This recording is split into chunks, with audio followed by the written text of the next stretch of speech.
নিজ বাড়ির বাগানে গাঁজার চাষ করেছেন এক যুবক।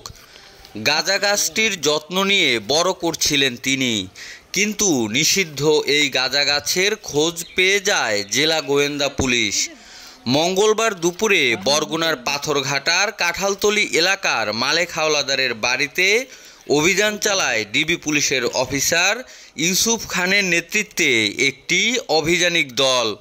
এ সময় গাঁজা গাছটিকে বাগানের মধ্য থেকে খুঁজে বের করে জব্দ করে গাঁজা চাষি রাব্বি মাহমুদকে আটক করেন তারা।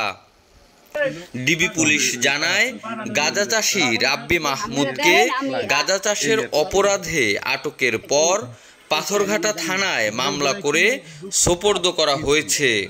তার বিরুদ্ধে নেওয়া হবে আইনগত ব্যবস্থা। মাথা কাটা